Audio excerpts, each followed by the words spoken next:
I mean, I did not think we'd be talking about this after this game, but Right. uh, I'm gonna take some time and have conversations with the folks around here, and then take some time away and make a decision. Obviously, before free agency or anything kind of gets going on that front, but it's fresh right now. It's a little shocking for sure. I don't want to be a part of a rebuild if I'm going to keep playing. So a lot of decisions, in the next couple of months.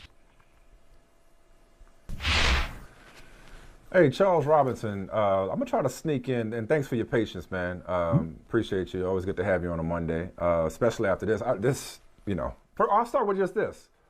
Last time you had this much fun watching football on a weekend, divisional round, just in general, like this is probably as good a weekend of football as we've been treated to in recent memory, right? Yeah, I mean, I can't remember in 20 years of either covering the NFL directly or being, covering something adjacent to it. I can't remember a divisional round ever like this. I can't remember any weekend like this or essentially every game on the schedule delivering. And a lot, by the way, there was a lot of bad football, but it was the drama that drove it. It just built and it built in these games. I was telling, actually, when we were doing the podcast Sunday night, I was telling Frank Schwab, who does the podcast with me on Sunday nights, I said, the last game I can remember being this invested in, as you cover the NFL long enough and you lose a little, you've seen so much, you've seen every scenario play out. It becomes cyclical in nature after a number of years. And so, big wins, you can be fascinated by things, you can be impressed by things, but I find myself, at least with the NFL, rarely am I prone to jumping up and screaming or just being like, oh my God, like just yelling things. Right. And last night was that. I mean, I did it so many times. I did it when the 49ers blocked that punt. I was like, oh my God. Like there were a number of games this weekend where I had that. And the Kansas City Buffalo game, the last game that I can think of, and I was in a press box, so I couldn't jump and yell or anything, but it was Tom Brady coming back on the Falcons in Houston and sitting there and being like, is this going to happen? Like, is this going to happen? And then just feeling myself every score lean a little more, like forward. I'm looking at the press box. Everybody's leaning closer to the glass as the game goes on. I can't remember. But the 13-second thing, I don't even. Well, it wasn't this weekend. It wasn't just the way they finished. It wasn't just the way those games finished, but it was that all the games were tight throughout. Like, with the exception of Rams Bucks, which you knew Brady would eventually make it interesting, so you didn't turn away from that. All the other games were tense and tight throughout the game. It was never, a moment that you could turn away. Okay, so you mentioned those 13 seconds. Michael and I were at each other's throats off the top. All right, Michael thinks it's all right. I'm speaking right accurately, Mike. This is the Bills. The Bills blew it. It says Michael. I say, the Bills blew it, but the overtime rules suck. Where do you come down on this? I think the Bills, if you go back and watch, the defense played pretty poorly. I was stunned at honestly, the tackling, just fundamental things that you were watching. You're like, this isn't the Bills. Like, this isn't normal. What's happening right now? And I'll be frank with you, I think there was, I don't want to say a little bit of panic, but I think after Tyreek Hill outran basically like 6 guys for that touchdown, you saw people who were either reticent to dive for tackles or overcommitting, and they looked a little fundamentally different after that Hill touchdown. And so I think that's part of it. But then the overtime frame, here's my thing. When this happened to Mahomes, when Mahomes sat on the bench and Tom Brady took him and left Kansas City at home and the Patriots go to the Super Bowl, I thought then, and the Chiefs put it up, before the competition committee to change this rule. And the problem is everybody argues about what is the right way to do it. And the fundamental argument that causes us to break down in these meetings is that someone always ends up with an advantage no matter how you do it. So if you're like, hey, if the first team scores a touchdown, the second team should have an opportunity to score a touchdown. Okay, well, let's say the second team scores a touchdown. Well, now it favors. It's still someone always has the added advantage of the response. Someone always has the added advantage. So my rationale to this is you only change overtime for the playoffs, okay? And the only way to make it fair is just to add a 15-minute quarter. That's it. That's the only way to make it fair. Just to say, you know what, we're just tacking on 15 minutes. And I actually don't think players would complain about this being in a playoff format, because I think players, even though defenses are going to be gassed and offenses are going to be gassed, I think if they looked at that, they would go, that's fundamentally probably the fairest way to sort this out, is just to add the 15. And then if it's tied after that, then you go to a sudden death? I think after that, if you're tied after 5 quarters, it's a sudden death scenario. Like and then at that point, no one can complain, because if you've played 75 minutes of football, you need to get off the field. Like, something needs to be done at that point. Hey, you know what, Charles, you've been covering football for a long time, but you'll remember that your career changed when you started debating the best way to defend 13 seconds. Okay, the last 13 seconds and like 75 yards to go, like not even 70, well, 44. They need about 44 or 45.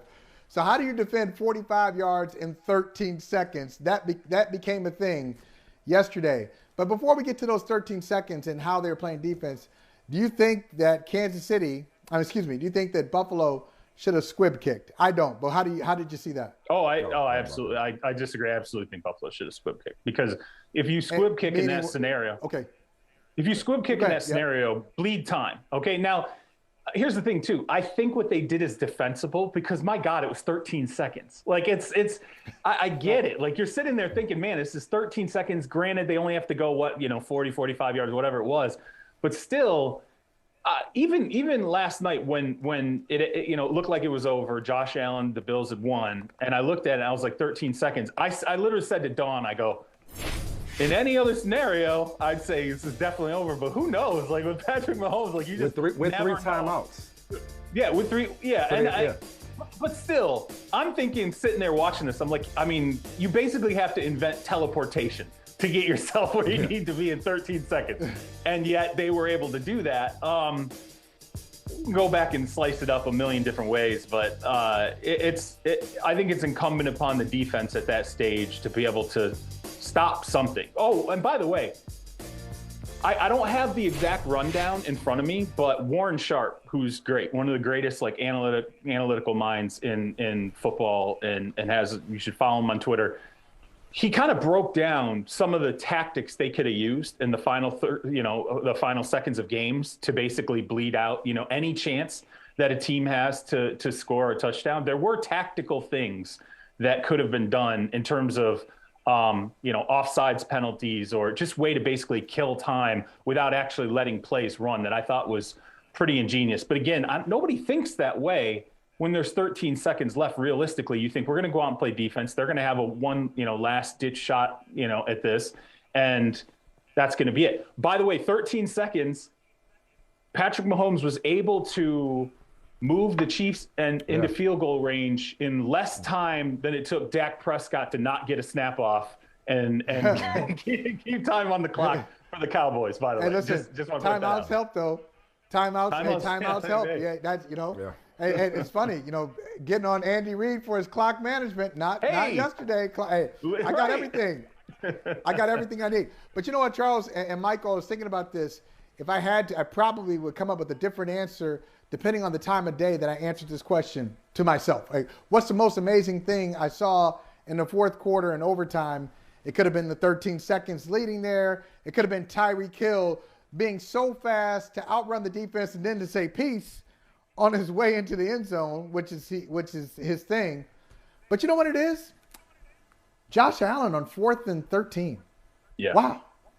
What was it for you? What was it for you guys? To me, it was Josh Allen on 4th down, looking like he was going to be sacked twice, and then easily picking up the 4th down to keep their season alive. I can't believe what he did there.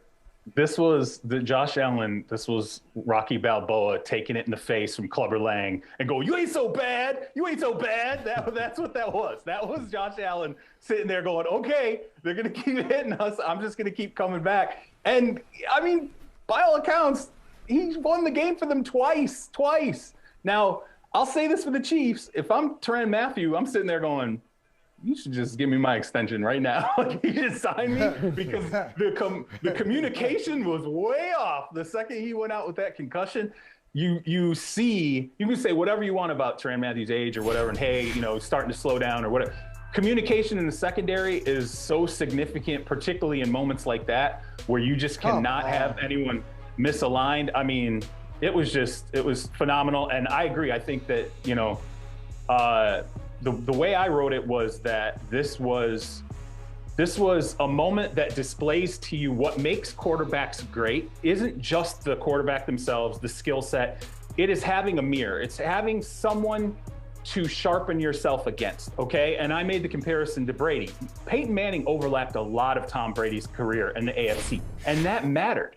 It mattered. You need a great quarterback who has everything you have, from an arm strength standpoint, the tools you bring to the table, your mentality, your willingness to kill, to go out and eat. I think Mahomes needs that. I think Josh Allen needs that. And these two guys having each other, I think, is phenomenal. And I think if you watch that clip of Mahomes at the end of the game, running, sprinting during the celebration, Chad Henne, I'm not hugging you, Frank Clark, I'm bombed to go embrace Josh Allen, toss my helmet at the 35. I embrace him. When I saw that, I was like, this is Tom Brady in '99 going to the locker room, this is Tom Brady in 2018 going to the locker room, finding Pat Mahomes after they beat them in overtime and saying, hey, young buck, like you're on your way, like you got it, you're gonna do this, you're doing it right. And that's why he needed another possession. but we've already covered that. Let me try to get, speaking of Brady, let me try to get a 2-for-1 here. Which quarterback is more likely to return and wear the same uniform between Brady and Rodgers? Return and, I mean, if you've thrown in the uniform aspect, it's Brady. I don't understand. I kind of heard some people chirping today about is he like trying to leave Tampa or what? I don't even really kind of understand that. I don't think if Tom, I'm stunned to even, I was like, what, where did this come from? Did I miss something? I'm like scanning to try and figure out. Leave Tampa for somewhere else or retire? Leave Tampa for somewhere else. Like, I don't know. I'd like seen people like I saw people arguing about it on Twitter, and I'm like, what? I'm like, no, that's not, this is retirement or, come back, one or the other. But Brady back as a Buck or Rodgers back with the Packers, which is more likely? I would say Brady because Rodgers, there's a $48 million cap issue there, okay? And for that to even work, you have to sign Rodgers to an extension. You have to spread that money out over a really long time. I think you have to have some voidable years, all these different things, just to create the kind of cap space to maneuver and keep like 90% of the team together. So no matter what, even with all the maneuvering, you still have a million different things that you have to do to bring to the table to keep this team kind of where it is now for Green Bay. I think it's an easier path for Tampa at this stage. And I think it's going to be Tom taking some time off, and then, Jason Light, Bruce Arians, letting him miss football a little, which is key. I think you let him sit for a bit, miss it a little bit, and then go and say, here's our plan. Let's present our plan for a finale for you. Let's do one more run. Here's how we can make this team better around you. And, with Rodgers, I just think that there's far more moving parts to go back to a franchise that is going to stay relatively the same as what it is now, or maybe even a little less than what they put on the field. And by the way, that's barring the draft. I mean, I don't know, maybe they could draft, maybe they go out and draft the Micah Parsons of 2022, but it's just a tough road to hoe with Green Bay's cap situation. And as far as like Rodgers though, like going to another team, I actually think maybe, I'm a little more convinced now that retirement is more on the table than what I thought before, largely because when I look at Aaron now, this was the year of Aaron, and a lot of it had nothing to do with football. A lot of it was him in entertainment, him in politics, him in, sociological discussions, him, presenting, like having a weekly platform. I see him starting to look at other things outside of football that clearly he enjoys doing and that he wants to be involved in. And I start to wonder maybe if there's more for him beyond the game. We've talked so much about Kansas City and Buffalo and Aaron Rodgers and his legacy. Let's get to Cincinnati. Mike has wanted to talk about Cincinnati. He's been on them all year. I thought they were a nice story when they won the AFC North. I'm not shocked they won their playoff game at home over the Raiders. I'm genuinely stunned that they were able to go into Nashville and beat them. How do you explain the Bengals so far, and where do you see them, coming up against Kansas City at to me, Arrowhead? Whatever. I can't even. How do you pronounce it now? What is it? Jiha? Geha? What is it? Oh, man. I don't know. Listen. Anyway. I've been out on the stadium Arrowhead. names for a long time. I still refer to them as all the old names, and I get yelled at for that. So I'm sorry. It's just how it's always going to be. Joe Robbie Stadium is no more. You can't call it Joe Robbie in San Diego anymore. No more JFK. Yeah. RFK. Yeah. So Cincinnati, one thing I would tell people to focus on, go back and watch the Tennessee game. And I know everybody, we love the offense. We love Joe Burrow. We love all the pieces, which you should. Absolutely. Joe Burrow's the dude. He's going to be the dude moving forward. I mean, it's the AFC is so loaded. The top 6 quarterbacks in the AFC, it's just sick when you look at the 6 guys at the top and how young they are. But look at the defensive front for the Bengals. That's what I want you to go back and look at. That, to me, was what really defined this game. As good as Tennessee's defensive front was, sacking Burrow 9 times, which is unbelievable, get sacked 9 times and just not break in that game.